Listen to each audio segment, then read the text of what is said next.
minutinho, a gente já está sendo gravado. Acho que vocês já estão vendo aí já o compartilhamento, né, da tela. Positivo, professor. Pronto. Então, a gente está na unidade 3, certo? A gente vai falar sobre o queimador, que é um equipamento muito importante no processo de combustão. É ele o responsável, na verdade, pela mistura do combustível e do comburente nas medidas adequadas, né? Então, a gente vai entender como funciona esse queimador, quais são os principais tipos de queimador, quais são as principais formas, né, de você realizar essa queima do combustível, quando o combustível é um gás, quando o combustível é um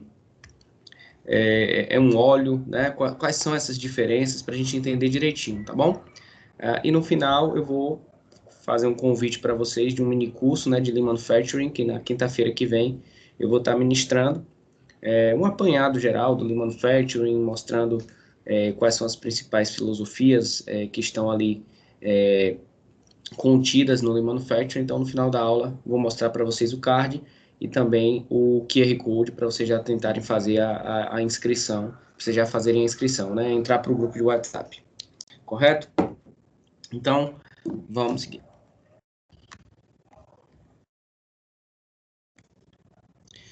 Inclusive, foi justamente por isso que eu atrasei um pouco, que eu tinha que enviar esse registro desse projeto de extensão, que é um mini curso, é algo que é importante, eu tento fazer um todo semestre, esse semestre ainda não tinha feito, então eu estava correndo para enviar esse card para ele poder ser ainda publicado, para vocês poderem ter acesso, para estar registrado, para na próxima semana, na quinta-feira da próxima semana, a gente poder fazer esse mini curso e gerar os certificados, tá bom? Então foi algo, atrasei, mas por um bom motivo.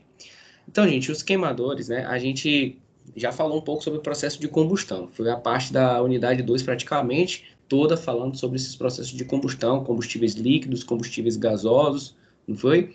Então, a gente já sabe que o queimador ele vai estar diretamente relacionado à eficiência da troca térmica para gerar o vapor.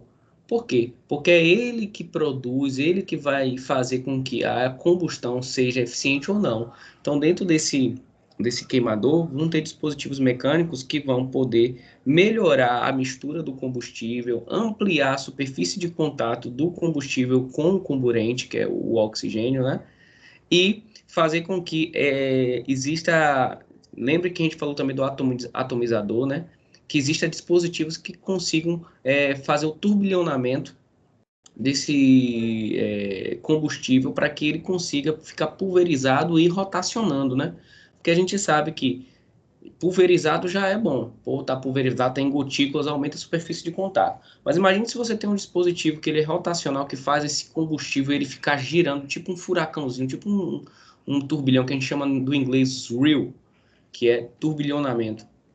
Tipo um turbilhonamento. O que vai acontecer? Essas partículas elas vão se chocar um maior número de vezes com as partículas de oxigênio. Elas vão entrar em contato mais vezes do que o normal, fazendo com que a eficiência da combustão melhore muito, certo?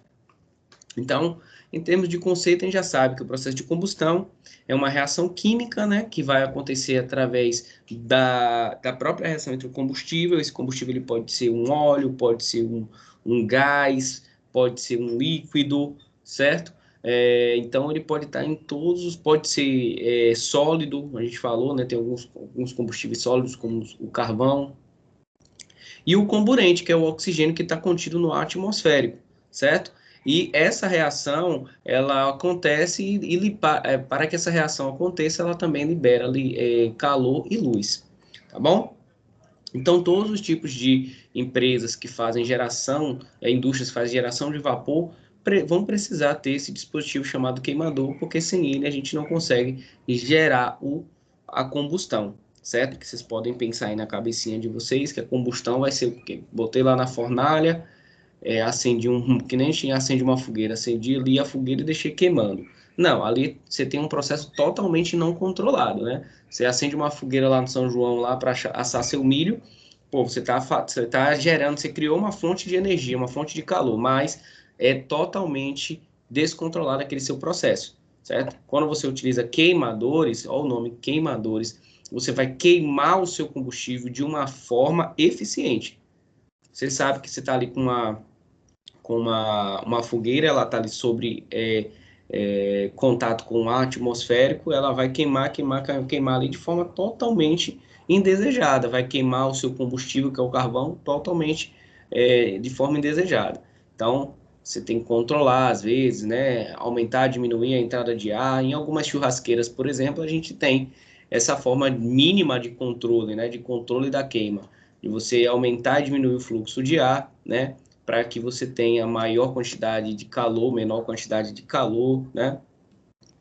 Então, quando a gente desenvolve um queimador, vai criar um queimador, a gente vai trazer esse nível de controle a patamares muito mais altos, certo? Então, a gente já sabe. Olha aí a importância do queimador, ó.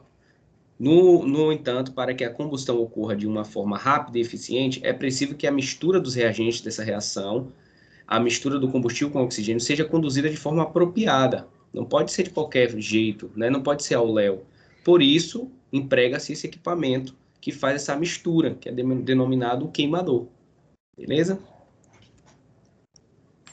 O que é esse queimador, então, gente? Tá? Então, tá aí, assimile. Queimador é o equipamento capaz de realizar a mistura adequada de combustível com oxigênio, preparando-os para a reação de combustão. Os queimadores estão presentes, por exemplo, em equipamentos como caldeiras, fornos industriais, equipamentos de soldagem através de oxigênio e gás, certo? Os equipamentos chamados oxigás de soldagem, que utilizam maçarico, eles têm queimadores, o maçarico ali é o queimador. E você tem ali 2 cilindros, né? Tava dando aula, inclusive, disso daí, em manufatura, ou em processo de fabricação, pessoal de engenharia de produção, no sábado passado. Estava falando dos diversos equipamentos, né? A solda através dos equipamentos oxigás, com acetileno, né? E oxigênio. TIG, MIG, MAG, solda com arco submerso, né? Solda com eletrodo revestido, todos os principais tipos de solda. Solda por resistência, né? Que utiliza uma resistência elétrica. Então, aqui, gente, são alguns exemplos de que utilizam queimadores. Então, esses queimadores industriais, né, eles são utilizados junto com fornalhas, porque você vai precisar, né, de um ambiente controlado, com refratários, né, com paredes refratárias, né, para irradiar esse calor, né, e não absorver. Então, ele tem que fazer o quê? Irradiar o calor. O calor ele vai estar ali dentro daquela fornalha, vai estar batendo, porque o calor, quando você tem lembre-se lá dos métodos de condução de calor, ou de propagação do calor. A gente tem condução, convecção e radiação. Quando você acende uma fogueira, você tem ali presente todos esses métodos, tá? Se você estiver pegando ali no negócio, você vai estar sentindo que está quente, que está conduzindo calor na madeira, né? Você vai ter convecção do calor do ar, o ar que está mais próximo da chama da fogueira vai estar menos denso e vai subir, o que está mais denso, que está mais frio, vai descer e vai ficar fazendo corrente convectiva ali.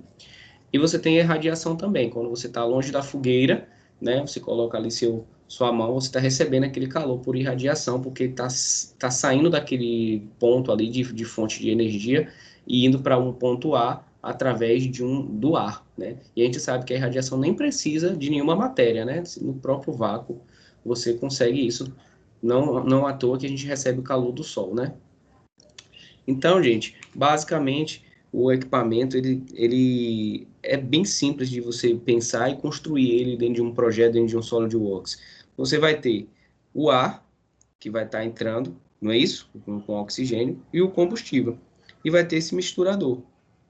Só que esse daí é uma forma de você introduzir mais oxigênio nesse ar. Ah, professor, entendi. Então, o queimador eu não posso botar só o ar, porque o oxigênio ele vai estar em pequenas quantidades ali. Eu preciso de mais oxigênio, não é isso? Exatamente. Você vai precisar enriquecer o seu ar com oxigênio, ou como a gente fala, oxigenar o ar. Então, para você fazer a oxigenação do ar, você vai precisar de um sistema de alimentação do gás oxigênio, certo? Para que ele consiga oxigenar esse gás. E vai ter a entrada também do combustível, certo? A gente também pode fazer a inserção do oxigênio não através de um sistema de alimentação para misturar com o ar, mas direto na chama, certo? Você pode introduzir o oxigênio direto na chama, que é o que acontece nos queimadores do equipamento de soldagem oxigás que eu falei para vocês. Você tem dois sistemas de alimentação diferentes que eles só vão se misturar quando você faz o sprint do combustível, que é o acetileno. Então, você tem dois vasos, dois cilindros. Dentro do cilindro menor, você vai ter o acetileno, do maior o oxigênio. E aí você vai liberar através de válvulas e vai ligar o seu queimador. Quando você liga o seu queimador, vai passar essas duas substâncias através das tubulações, e aí vai sair o combustível e o comburente e a faísca que faz ligar, que a gente chama de tocha. Aí vai ligar a tocha e vai ficar ali queimando. A cor da chama, né, ela indica bastante, a cor e a forma da chama de um queimador de solda, ela vai indicar bastante sobre quanto de oxigênio tem em relação ao acetileno, certo? Então, gente, aqui tem duas formas, como vocês puderam ver, de inserção do oxigênio, né, no queimador de uma caldeira. Tá? Que você pode ver que você pode ter o oxigênio sendo inserido aqui já, ou o oxigênio sendo inserido na mistura com o ar. Qual o meio mais eficiente? Se você for analisar, quando você mistura o oxigênio com o ar, certo? E você faz essa mistura e depois daqui você tem a ignição, você tem um processo de queima um pouco menos, vamos dizer assim, eficiente em termos de troca energética. Ele vai gerar muito calor, mas em pouco tempo, porque vai queimar o oxigênio que está aqui. Aqui você vai jogar esse oxigênio e dependendo da forma como se alimente, ele vai alimentar essa chama. Aqui a chama ela vai ter uma forma mais constante, aqui ela vai ser uma chama mais inconstante. Tá? Então as duas formas são válidas, né, para diferentes tipos de situação, mas o mais importante é vocês entenderem essa estrutura de um queimador, que nesse caso aqui está sendo mostrado bem simples, mas a gente vai ver algumas mais complexas. Alguns fatores que influenciam na eficiência da combustão, né? Primeiro, o tipo de queimador, acabei de falar, você tem dois tipos de queimadores ali, o tipo de queimador que você tem a inserção do oxigênio direto ali já no processo de queima, ela pode se tornar mais eficiente no sentido de você ter uma chama mais estável, mais instável, né? Aí vai gerar mais calor, mas ela vai ser mais instável. Já o outro, ela vai gerar menos calor, mas vai ser mais estável. Então, vai desse trade-off aí de você querer estabilidade de chama e eficiência da troca térmica. Meio no qual ocorre a reação de combustão vai depender bastante da... A combustão está acontecendo dentro de uma fornalha, dentro de um sistema controlado, onde você tem ali a quantidade exata de oxigênio, onde você também tem vazões para os gases de combustão. Então, o meio onde está realizando a combustão também é muito importante, certo? Mecanismo de transferência de calor da chama. Então, a gente já sabe que a chama, ela vai ter, eu já falei isso, a gente vai ver daqui a pouco um sistema de turbilhonamento, onde a chama, ela amplia bastante a sua largura. Então, quando a chama vai ampliando sua largura, ela vai aumentando sua superfície de contato. E isso faz com que aumente a eficiência da troca térmica. Sem falar também, gente, na questão das quantidades de combustível e comburente que você vai ter ali naquele queimador. Isso daí também é muito importante. Temperatura da chama, que é o que eu falei agora, uma chama instável e uma chama estável. Uma chama instável, que é quando você está inserindo o oxigênio direto já na fornalha, para ele manter aquela queima, né? E uma chama mais estável, que você já tem o oxigênio misturado no ar, e ela vai queimar ali numa determinada quantidade. Por que que quando você insere o oxigênio direto, ela é instável? Porque nem sempre você vai conseguir controlar perfeitamente a quantidade de oxigênio que está entrando ali certinho, e você pode também ter variações da densidade do oxigênio por quantidade do calor. Então ele vai chegar mais perto, em vez dele chegar próximo da chama e alimentar a chama, ele sobe e se perde até ele descer novamente aquela quantidade de oxigênio, ele demora um pouco, então fica instável, certo? Aí é importante essa questão também da temperatura da chama. Tempo de permanência dos gases de combustão na câmara, tem isso também. Existe uma recirculação de gases para melhorar a eficiência da troca térmica. Isso é muito do que a gente já falou, lembra? Dos gases da combustão que a gente utiliza, aquela tubulação lá no início das nossas aulas, quando a gente faz a recirculação e aproveita aquela energia daqueles gases de combustão, que é altíssima, para não jogar eles fora, que eles estão cheios de energia térmica. Então, reaproveita aquilo dali. Então, isso aí aumenta a eficiência da combustão e a gente já sabe disso. Presença ou não da recirculação de gases, que a gente já falou também.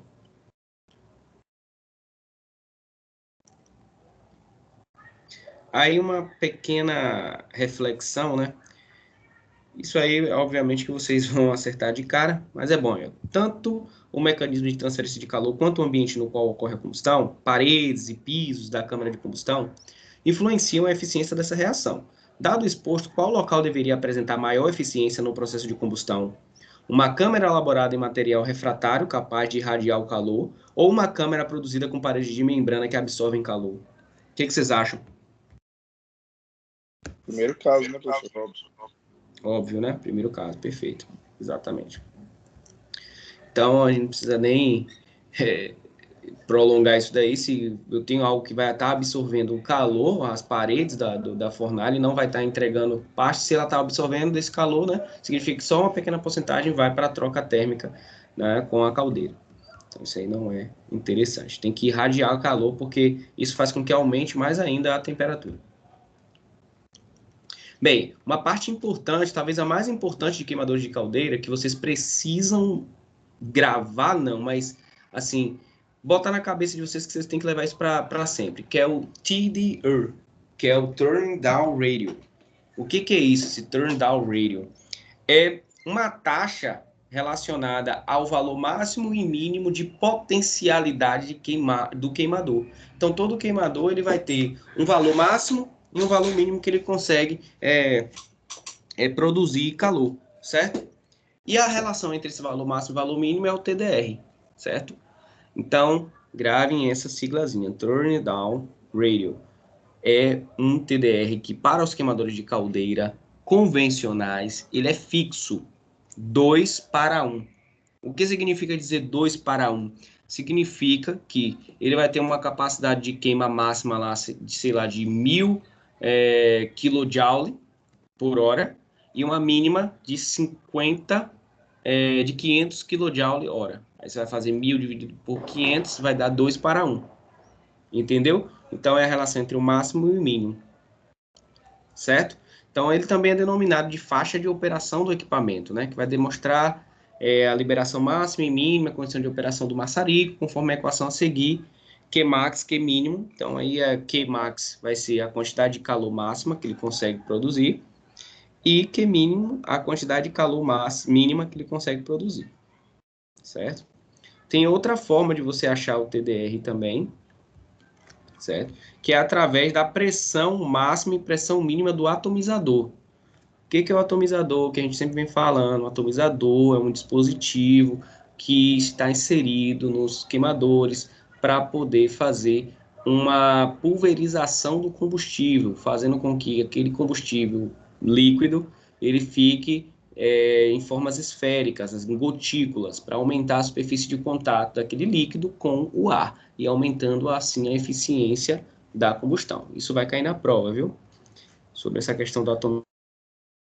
Então, como eu falei, o TDR também pode ser expresso analogamente em termos das pressões máximas e mínimas de operação na atomização do combustível, conforme essa equação aí. Você vai ter TDR igual a raiz da pressão máxima dividido pela pressão mínima. Então, gente, em outras palavras, a gente pode dizer que o Turn Down Radio está relacionado com quantas vezes esse equipamento, esse queimador, ele consegue superar a sua capacidade mínima. Na maioria esmagadora dos casos dos queimadores convencionais, é 2 vezes, tá? E por que existe essa convenção? É uma eficiência dita como, vamos dizer assim, aceitável, razoável. Mas vocês vão ver daqui a pouco, quando a gente for falar de queimadores de alto desempenho, de alta eficiência, que essa relação ela pode chegar de 10:1 a 20:1, certo? Mas aí já são casos onde você precisa de processos com alto nível de eficiência e, consequentemente, você vai utilizar bastante do seu valor, né, do seu capital para atingir esses níveis de eficiência. Olha o exemplo aí, ó. O queimador de uma caldeira tem um maçarico que é capaz de sustentar uma chama somente a partir da liberação de 50, esse M aí tá errado, 50 kJ por hora de calor. E aí ele dá aqui, para que ele sustente esse calor, ele precisa de uma pressão de atomização. Pressão de atomização mínima para essa liberação de calor aqui de 50 kJ por hora é de 7 kg-força por centímetro quadrado. Perceba que isso daqui é uma medida de pressão. Na condição máxima de operação, a energia liberada é de 100 kJ por hora. A pressão de atomização para que ele mantenha a chama queimando e liberando essa quantidade de energia é 30 kg-força por centímetro quadrado. Perceba que você sai de 7 para 30, aumenta a pressão numa escala bem maior do que aumentou aqui a energia. Aí ele pergunta, qual é o turn down ratio para este queimador? O que eu acho interessante, que eu vou falar aqui para vocês de forma aberta, é que eu já fiz algumas provas estudando para concursos e etc. E coisas pequenas assim, que são questões que dá para você resolver, lembrar, mas às vezes o cara não lembra, o cara que se preparou para o concurso, ou o cara que está fazendo o ENAD não lembra. Esse é um caso aqui, ó. Essa questão foi uma questão parecidíssima que caiu no ENAD de 2008, de engenharia mecânica, sobre o turn down ratio. Se o cara não sabe o que é esse TDR, ele fica perdido, ele não sabe nem o que fazer com essas informações aqui. Mas se ele se ligar que o turn down ratio não precisa nem de lembrar a fórmula, é só ele se lembrar o que é esse turn down ratio. É uma taxa, né, que demonstra qual é a capacidade de duplicar ou triplicar, né, qual é a capacidade de aumentar, em quantas vezes aumenta eu consigo aumentar meu potencial de energia, meu queimador. 2, 3, a maioria é 2. Aí, a partir disso aí, você já conseguiria fazer sem cálculo. Você ia pegar isso aqui, ó, 100 dividido por 50, achei a taxa, 2 para 1. Você achava o turn down, certo? Ou pegava e fazia a raiz de 30 dividido por 7. Achava também o turn down. Beleza? Então, das duas formas, é simplesmente você fazer o número de vezes em que a máxima liberação de calor é maior que a mínima liberação de calor, corresponde ao turn down ratio. Isto é, TDR igual a 100 dividido por 50, 2 dividido por 1, 2 para 1. A proporção é essa daí, certo? Analogamente, pela forma das pressões de atomização, a gente também pode encontrar. Vai ficar TDR igual a raiz da pressão máxima dividido pela pressão mínima. 30 dividido por 7 dá aproximadamente 4, alguma coisa, né? 4, alguma coisa, 4,2. Raiz de 4,2, 2,07, que é aproximadamente 2 para 1. Logo, o TDR é de 2 para 1. Então, bem tranquilo essa parte aí dos queimadores. E a parte mais importante, por quê, gente? Porque o que se trabalha hoje é para fazer queimadores, desenvolver queimadores. Vocês, enquanto engenheiros mecânicos, o que vocês vão fazer é isso. Produzir dispositivos, tentar encontrar na engenharia novas tecnologias, novos materiais, novas formas de projeto de máquinas que tragam um aumento nesse turn down, para que ele possa obter, com a menor custo de produção, ele obter turn downs maiores, 3 para 1, 4 para 1, 5 para 1, para que você possa ter essa faixa de operação maior. Por quê, professor? Porque aí você pode aplicar ele em vários tipos de sistemas. E a pessoa, se você é sei lá, você terminou o seu curso de engenharia mecânica, você resolveu montar uma empresa de montagem e manutenção de equipamentos industriais. Um queimador é um equipamento industrial, tá? Então, você vai lá e faz um projeto de um queimador, né? Vamos supor que você faça tudo, você faça projeto, montagem e manutenção, certo? Projeto, fabricação, montagem e manutenção. Vamos supor que você seja o topzão aí. Então, você vai lá e vai tentar pensar em um projeto, utilizar materiais inovadores que viabilize a eficiência dessa queima aí para aumentar esse turn down ratio. Aí você vai me perguntar logo, pô, professor, beleza, a ideia eu gostei, certo? Mas como que eu faço isso? Segura aí, que a gente vai ver daqui a pouco, quando a gente estiver falando dos queimadores de alto desempenho, como é que consegue essa parte de queimadores de alto desempenho? Aonde a gente pode mexer? Tá bom? Vamos seguir. Componentes do queimador. Bom, a gente viu lá que é bem simples na primeira figura lá, os componentes de um queimador, né? A gente vai ter, primeiro, um registro de ar, porque a gente precisa controlar essa entrada de ar, né, de oxigênio, obviamente. Vamos ter um difusor ou um impelidor, onde a gente vai estar fazendo a difusão do combustível para se misturar com o comburente. Vamos ter o maçarico de óleo ou gás, que vai fazer o sprinkler, né? Tem aqueles sprinklerzinhos que tem nos sistemas de emergência, né? De contra-incêndio. Então, você vai ter ali também, aquilo ali vai ser um spray, ó, vai jogar aquele combustível atomizado já, e aí ele vai entrar em contato com o ar, daquelas duas formas lá, como a gente falou, e obviamente vai ter a fagulha, né, para fazer a chama, pode ser uma ignição elétrica, ou pode ser geralmente é uma ignição elétrica, né? E aí você vai ter a combustão. Cone de refratário, que é aquilo que a gente mostrou, isso aqui, ó, rapidinho. O cone de refratário, que é onde você vai estar inserindo, né? Em alguns casos você tem, em outros casos você não tem. O cone de refratário é que ele vai conduzir a combustão, viu, gente? Ele vai conduzir a combustão. Lembro como se fosse hoje, eu já fui para muitas vezes, meu pai fazia montagem de caldeiras, e esse cone de refratário ele é feito com tijolo refratário revestido de fibra de vidro, né? E aí ele aumenta essa questão do isolamento térmico com a fibra de vidro e consegue conter ali e manter o processo de irradiação através dos tijolos refratários. Então, com o tempo, o grande problema desses tijolos refratários é que, se eles não forem de boa qualidade, muito boa qualidade, com a questão da dilatação térmica, volumétrica, eles vão estourando. E aí você precisa fazer, além de fazer a montagem da fornalha precisa, você também precisa fazer os respiros, né, para que ele possa dilatar e contrair, mas obviamente, como qualquer corpo, a fadiga térmica acontece e não tem jeito. Então, por isso que tem, obviamente, né, um, um, um tempo de vida útil para as fornalhas que não é muito grande.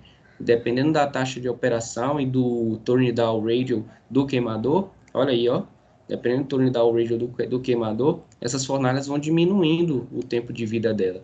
Por exemplo, quanto maior o turn down radio, se você tiver com a mesma fornalha, menor vai ser o tempo de vida, porque ela vai alcançar grandes temperaturas e pequenas, grandes e pequenas. Isso faz aumentar o processo de fadiga, né, térmica, por conta da alta variação térmica.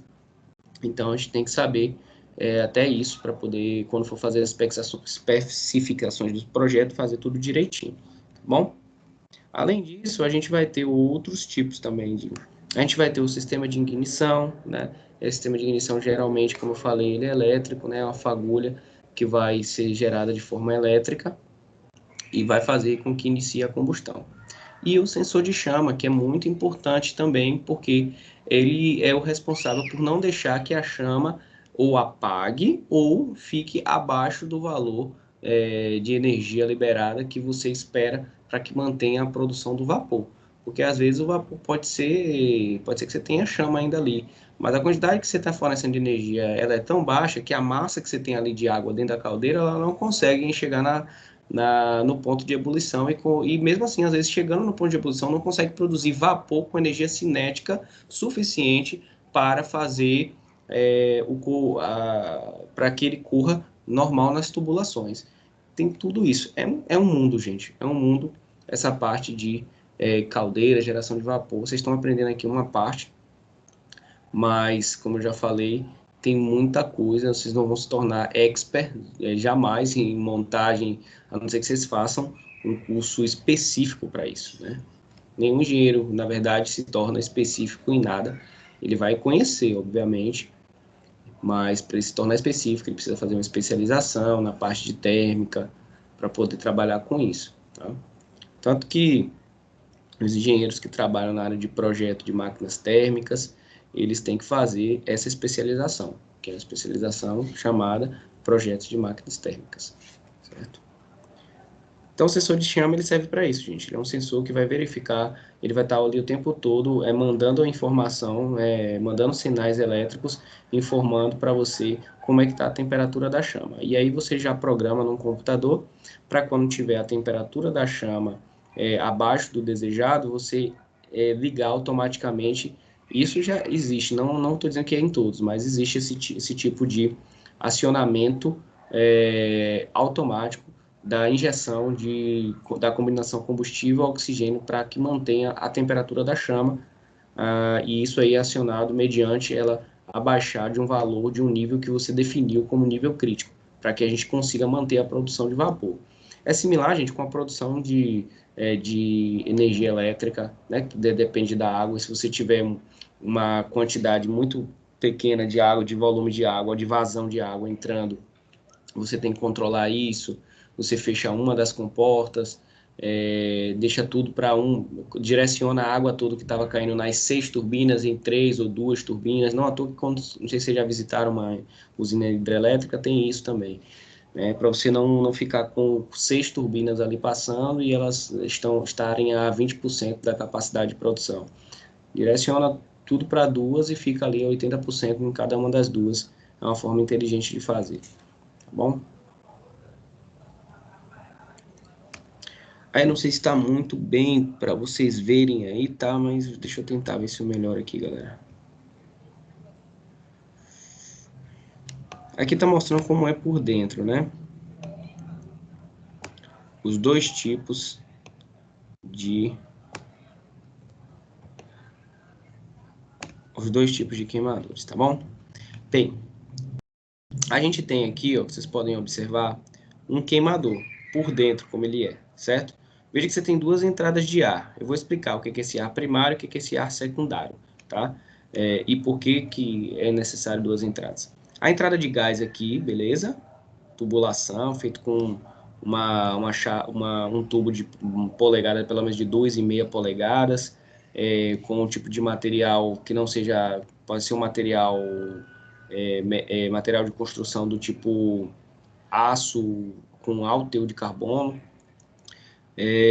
Aqui você tem a entrada de gás, você vai ter o ar atmosférico entrando, você vai ter o ignitor, que é o responsável por realizar a ignição, a geração da fagulha, né, do ponto de fulgor, certo? E aqui você tem outro anel de gás, que está mandando gás para cá também, de forma regulatória. Então você tem entrada de gás aqui e outros dois anéis de gás aqui, certo? Aí você tem o cone refratário, como eu falei para vocês, que conduz esse calor para um determinado local que você quer. Então, vai conduzir para cá.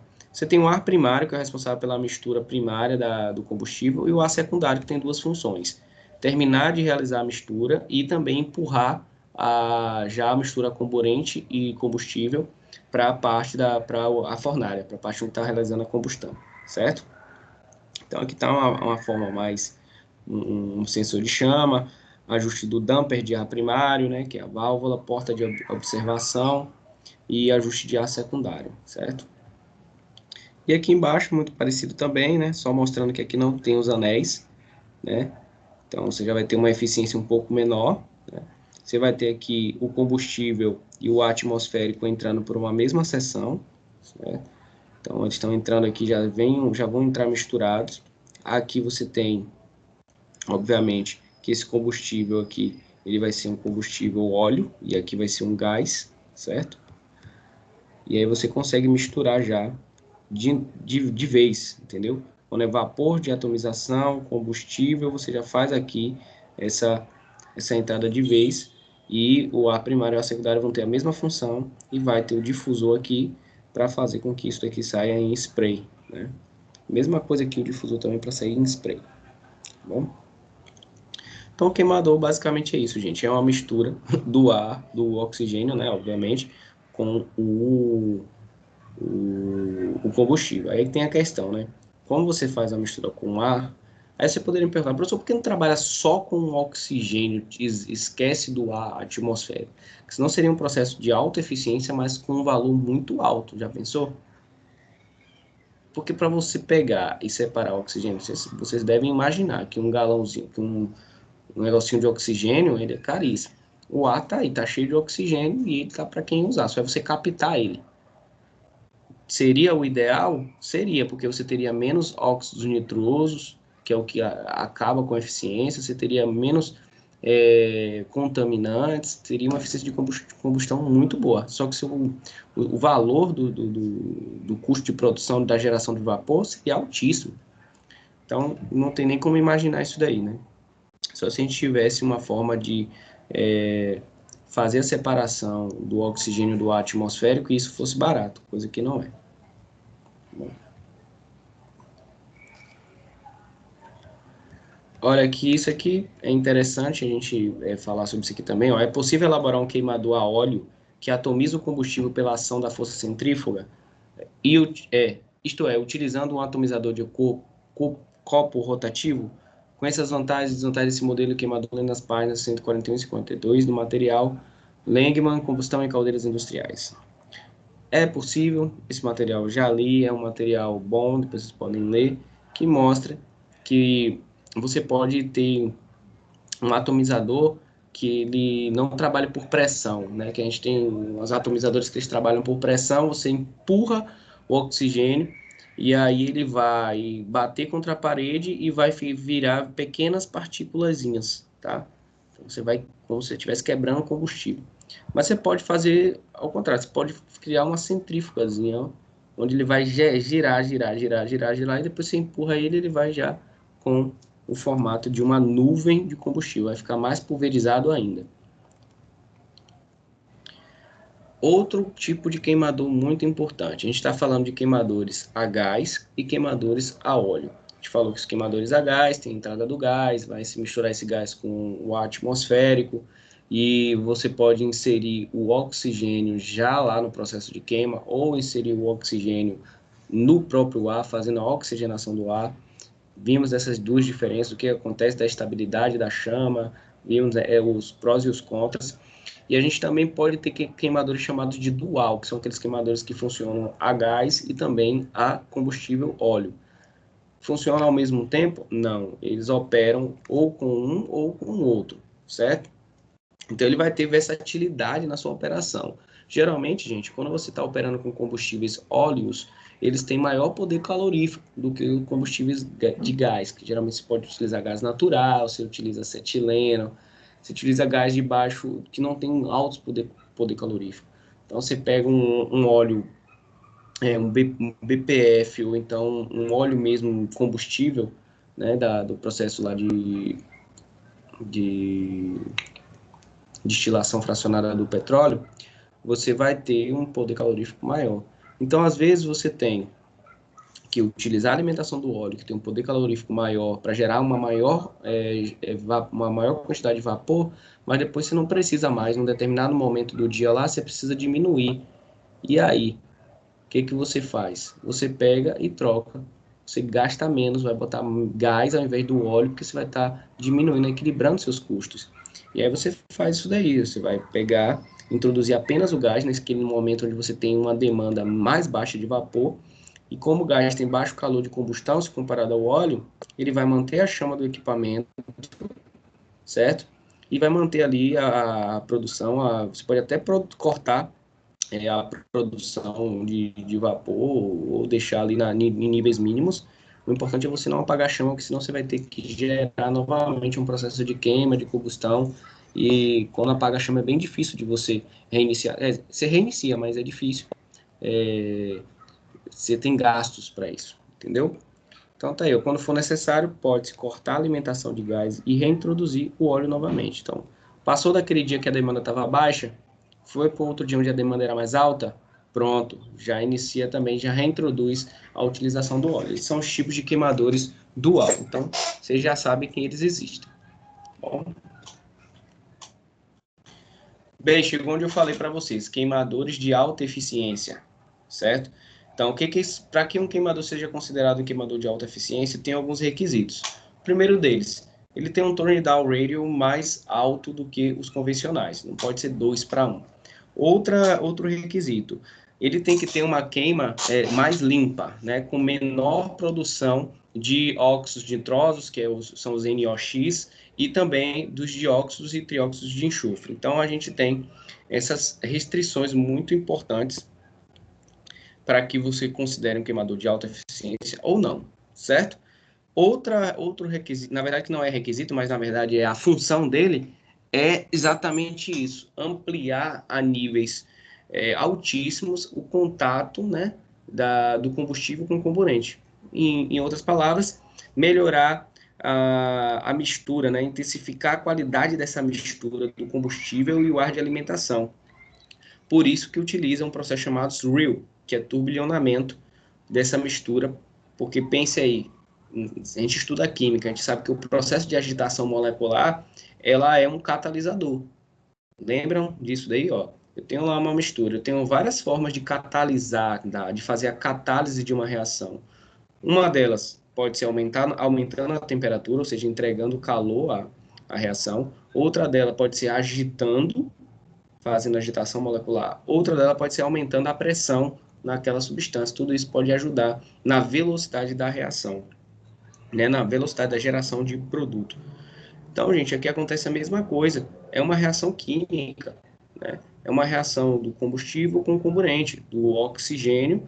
Obviamente que não vai ser só o oxigênio, né, gente? Se você vai estar utilizando o ar, vai ter oxigênio, nitrogênio e hidrogênio e outros tipos de contaminantes do ar. No ar não tem só esses três, a gente sabe que tem enxofre, a gente sabe que tem outros tipos de contaminantes ali que vão fazer com que aquele determinado ar, né, se, dependendo de uma má qualidade, né, vai gerar muito mais gases indesejados que só diminuem a eficiência da troca térmica, tá bom? Então, basicamente é isso, gente. Um queimador de alta eficiência, o objetivo dele é intensificar a mistura entre o combustível e o ar de alimentação, utilizando esse processo que a gente chama de SRIL, que é turbilhonamento. Olha aí, ó, a representação esquemática. Um queimador de alta eficiência é diferente o processo dele, tá vendo? Você tem um emaranhado aí, uma nuvem em turbilhonamento, e para isso, e para você fazer, você precisa de alguns tipos de equipamentos específicos, certo? Então, o queimador de alta eficiência, você vai ter muito parecido, vai ser muito parecido com os queimadores naturais, só que aqui na saída que você vai ter a diferença, tá? A gente tem aqui a entrada primária, a secundária de ar, né? Nesse caso aqui, desse queimador de alta eficiência, ele ainda tem uma terceira entrada de ar, e aí você tem também a injeção de gás e a injeção de óleo. Duas entradas diferentes das quais você pode utilizar. Então, um queimador dual. E aqui no ponto aqui você pode ver, ó. Deu algum problema aí, não foi? Matheus, Deu algum problema, não foi? não. É uma pergunta. Basicamente, a diferença entre os queimadores de alta eficiência e baixa eficiência é a quantidade de espaço de ar que já entra, né? A diferença é basicamente é isso. Você vai ampliar a mistura, o contato entre as partículas de ar, todas elas, e do combustível. Como que você faz isso? Aumentando o fluxo de ar, colocou uma terceira entrada, certo? Aumentando o fluxo de ar e fazendo com que o óleo seja atomizado, o óleo seja atomizado e o ar seja turbilhonado. Então, você vai ter uma nuvem de combustível e você vai ter um turbilhão, tipo um furacão de ar rondando por essa nuvem nesses, entendeu? De combustível. Aí isso vai fazer com que aquilo dali vire uma massa só, entendeu? Vira aí, vai acabar virando ali uma massa só. Quando você pega Entendi. e vamos pensar, eu já dei até esse tipo de informação. Você joga aí um óleo sobre a sua superfície.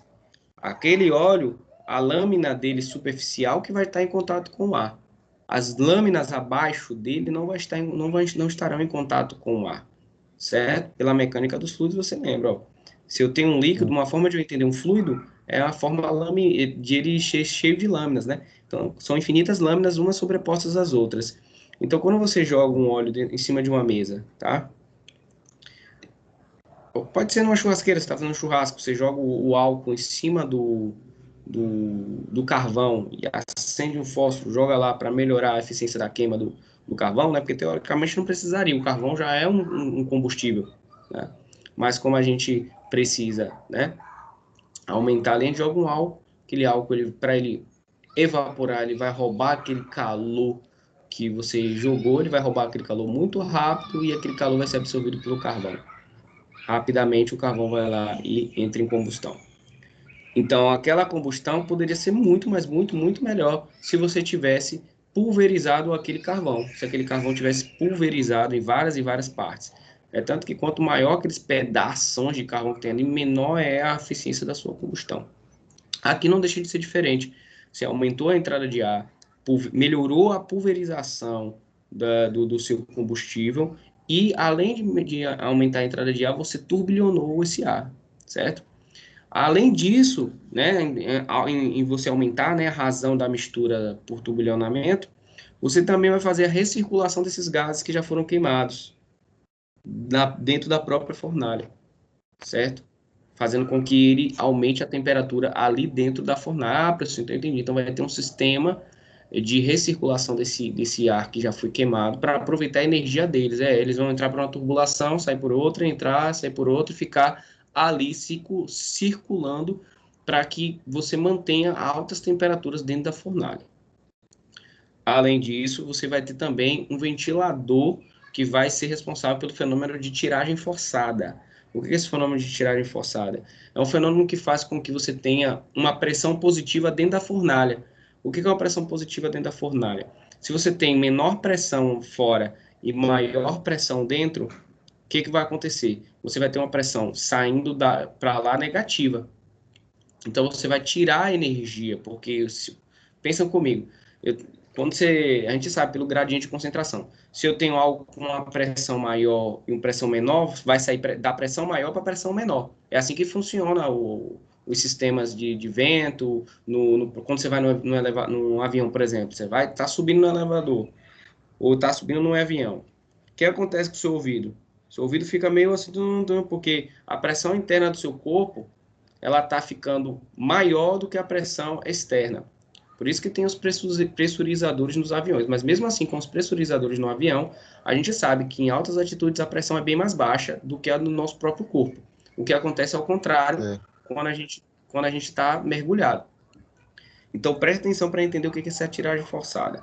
A tiragem forçada ela faz o seguinte: lá dentro da fornalha vai estar uma pressão enorme. Fora vai estar uma pressão menor. Qual é a tendência? Ter retorno. Em vez de a energia ficar lá, vai ter pressão e vai ter fluido escoando para fora, querendo voltar. É como se você tivesse uma corrente de retorno. Em vez de ele ficar lá, como a pressão está muito alta, indiferente para lá, e você tem uma tubulação, você vai ter tipo um retorno. Isso acontece muito nos fluidos. A gente chama de corrente de retorno, não é só nos mares, não. A gente tem correntes de retorno que faz com que aquele calor, aquela chama, ela queira entrar para dentro da tubulação por conta da pressão que é negativa dentro da fornalha. Aí, para que isso não aconteça, que isso diminua a eficiência térmica, a gente tem que fazer o quê? Fazer a aplicação de ventiladores para controlar essa pressão, para entregar, em vez de ele estar querendo voltar, a gente está empurrando ele para dentro novamente, entendeu? Para equilibrar, fazendo o que a gente chama de tiragem forçada. Se não tivesse ventilador, ia agir da forma natural. Ia fazer o quê? Ele querer voltar, porque maior pressão, menor pressão, sai de quem é maior para menor. Entendeu? Então é um fenômeno físico que acontece e que dentro dos queimadores de alta eficiência, ele é resolvido através dessa parte de tiragem forçada, uma vez que lá, como a temperatura vai estar bem maior, esse efeito ele acontece de forma bem maior também, esse efeito da pressão, certo? Nos outros casos, como é de 1 para 2, né, eles são queimadores que não criam tanta diferença de pressão a ponto de ter esse fenômeno de forma, vamos dizer assim, tão danosa. Mas no caso desses queimadores de alta eficiência, acontece. Aí se não tiver tiragem forçada, vai acontecer esse retorno da chama com certeza. Entendeu, Ronaldo? Entendi. Beleza, show de bola. Então, de forma geral, a gente tem as principais vantagens dos queimadores. Aí, olha, baixa emissão dos óxidos de nitrogênio, né, todos eles, e dos dióxidos de enxofre, trióxidos de enxofre, menor consumo de ar de combustão, certo? Você vai ter um turbilhonamento ali, você vai ter uma eficiência maior, maior estabilidade da chama, obviamente a gente vai ter uma bem maior estabilidade da chama, porque você vai estar em meio rico, né, de oxigênio. Redução de vibração no gerador de vapor, certo? Por que essa redução no gerador de vibração de vapor?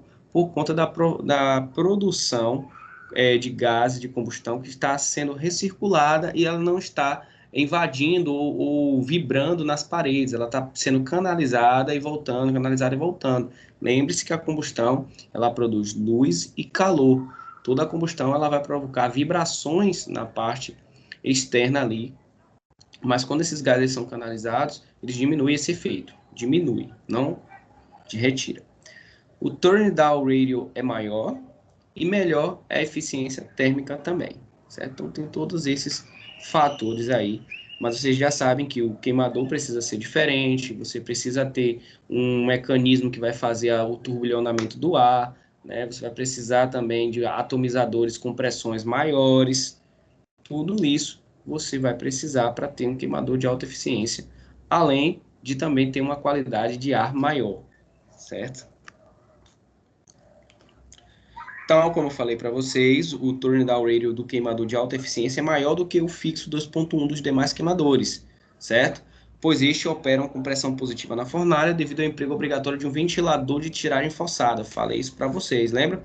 Então, aquela energia que está escapando, né, que vem pela corrente de retorno, não deixa escapar, ela é reinserida através dessa tiragem forçada, tá bom? O TDR pode atingir, quando eu falar tiragem forçada, é justamente a tiragem da pressão, porque você controla exatamente isso, criando um vácuo, né, que faz com que a pressão diminua dentro, certo? Em relação a fora, para que você tenha, para que fique ali aquela energia e não saia. É normal você ver isso daí, gente. Se você pegar uma fornalha, estiver aquecendo, tiver um buraquinho nela, a energia ela vai por aquele buraquinho ali, a diferença de pressão, entendeu? Ela vai se esvaindo por ali, por aquele buraquinho, certo? Se você pegar e jogar um ventilador ali dentro daquele buraco, fazer a diferença de pressão, criar um vácuo, aí ele vai ficar ali dentro, certo? Entendi. Então, qual é o TDR? Qual é o TDR que geralmente atinge os queimadores de alta eficiência? 10:1 e, se for óleo, 20:1, porque o óleo, ele... desculpa. O TDR pode atingir 10:1 em queimadores a óleo e 20:1 em queimadores a gás, certo? Então, assim, quando a gente tem a questão dos queimadores, a gente pode, apesar de a gente ter um combustível com poder calorífico maior, existem, como é que a gente pode dizer, características dessa faixa, porque na verdade é uma faixa de operação, certo? Que eu quero que vocês entendam, porque pode confundir, vê se vocês não ficam confusos.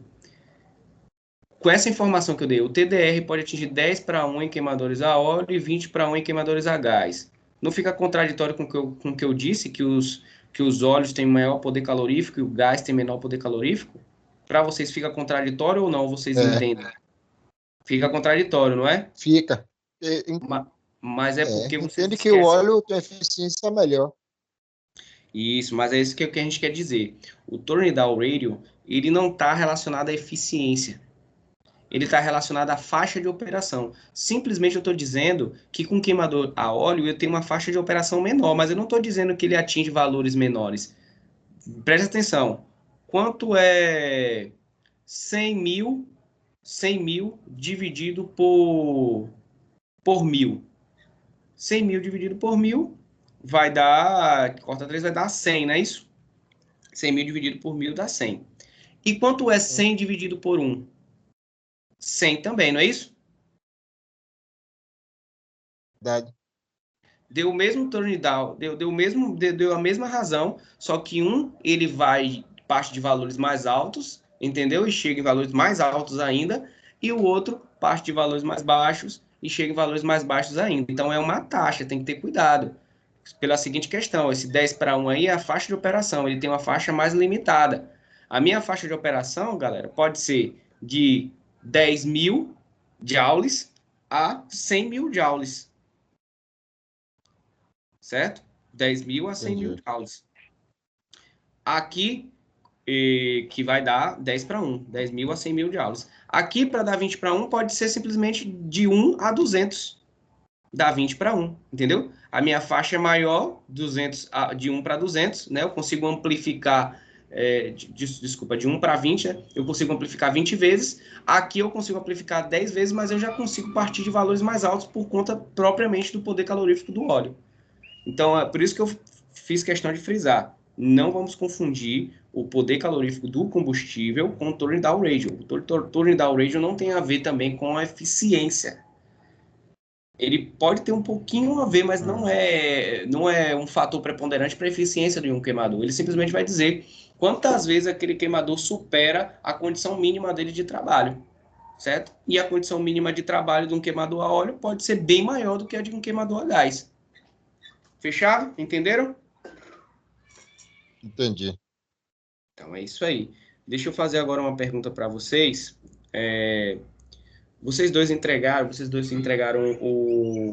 a avaliação parcial 2, que foi a pesquisa das caldeiras? Entreguei. Entregaram, né? Entreguei um dia antes. Beleza, tranquilo. Um dia antes do prazo. Show de bola. Deixa eu mostrar agora aqui para vocês a minha chamada aqui, meu convite.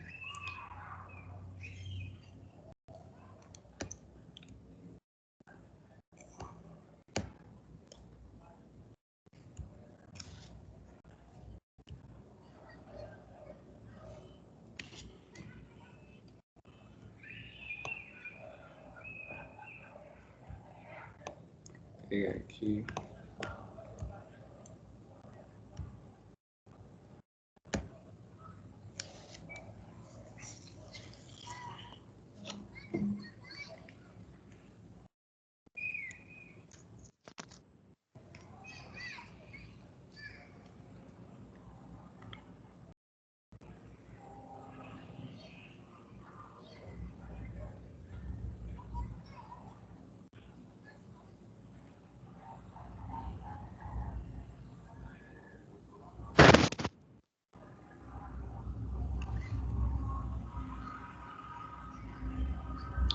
Então, gente, no dia 19 de novembro de 2020, numa quinta-feira, tá, das 18h30 às 21h30, eu vou estar desenvolvendo um mini curso de Lean Manufacturing.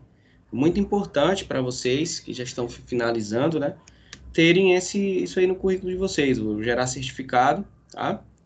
E todo semestre eu tento fazer um mini curso, seja ele prático ou teórico, que der para fazer, eu tento fazer. Então, esse seria o mini curso. Vocês podem, aí com o celular de vocês mesmo agora, isso é entrar no WhatsApp, clicar ali no canto superior esquerdo na máquina fotográficazinha que tem lá e apontar aqui que ele vai ler esse QR Code e vai inscrever você diretamente no grupo do mini curso. Aí lá dentro do grupo eu vou, um dia antes eu vou enviar o link, né, para a transmissão, vou enviar o material e tudo mais para vocês, tá bom?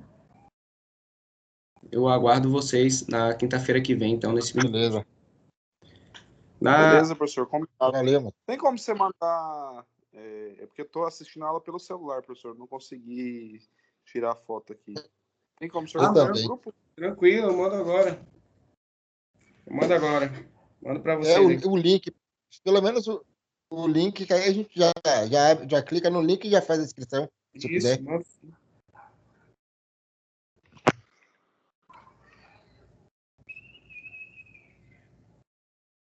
Tô mandando aqui.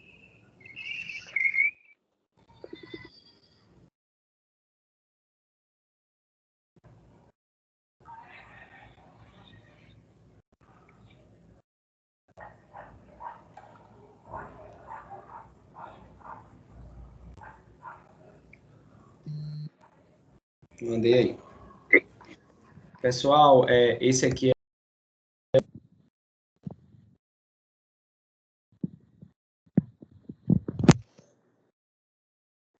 Professor, eu acho que o senhor parou de... Não, não tô ouvindo. Ah, tá.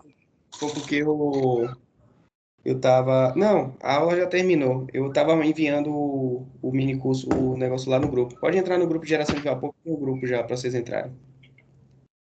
Pronto, eu já entrei também no grupo aqui da sua palestra. Pronto, fechado. Então, próxima semana a gente vai falar sobre caldeiras Flammo e aquatubulares.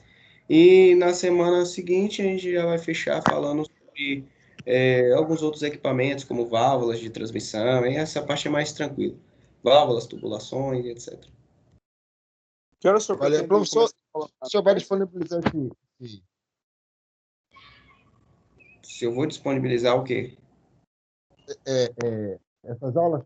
Sim, eu sempre disponibilizo, pode ficar tranquilo, viu? Valeu. Finalizar a gravação aqui, a gente